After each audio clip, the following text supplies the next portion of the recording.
कौवे को देखकर यमदूत रोज मुस्कुराता था। कौवे को लगा मौत नजदीक आ गई है।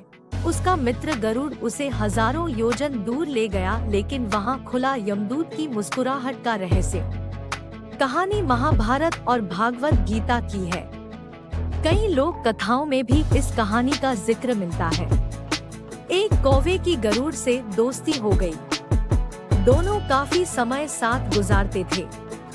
उनमें मित्रता इतनी गहरी हो गई थी कि आपस में कभी कोई बात नहीं छिपाते थे।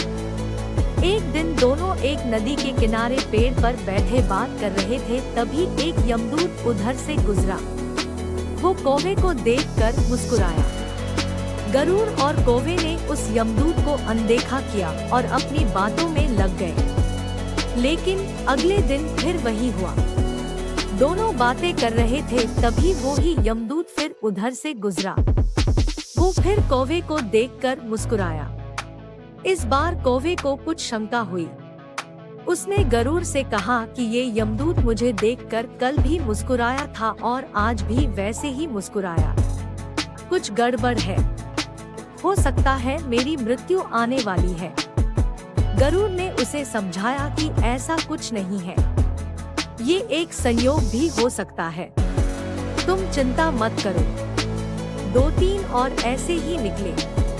रोज यमदूत कौवे को देखकर मुस्कुराता।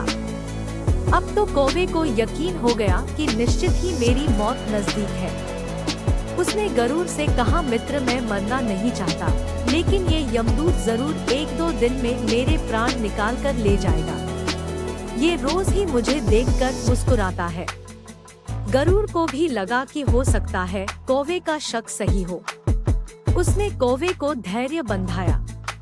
गरुड़ ने कौवे से कहा, तुम चिंता मत करो मित्र, मैं तुम्हें यहाँ से इतनी दूर ले जाऊंगा कि ये यमदूत तुम्हें दिखाई ही ना दे। गरुड़ ने कौवे को अपनी पीठ पर बैठाया और उसे जंगल से हजारों किलोमीटर दूर कैलाश पर्वत पर ले गया।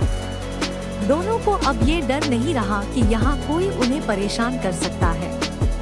लेकिन वे जैसे ही कैलाश पर्वत पर पहुंचकर एक गुफा तक पहुंचे, वहां वो यमदूत पहले से ही मौजूद था। उसने कौवे को देखते ही उस पर पाश फेंककर उसके प्राण निकाल लिए। गरुड़ देखता रह गया। उसने यमदूत से पूछा, तुमने इसे मारा क्यों? यमदूत ने कहा कि इसकी मौत इसी समय लिखी थी, इसलिए इसके प्राण निकाल लिए। गरुड़ ने फिर पूछा, तो फिर तुम इसे देखकर उस जंगल में मुस्कुराते क्यों थे? इसे मारना ही था तो वहीं मार देते।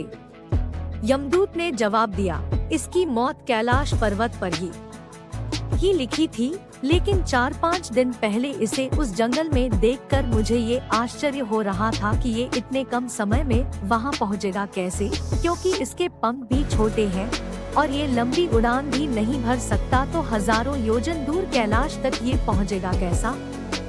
यही सोचकर मैं रोज मुस्कुरा कर गुजर जाया करता था।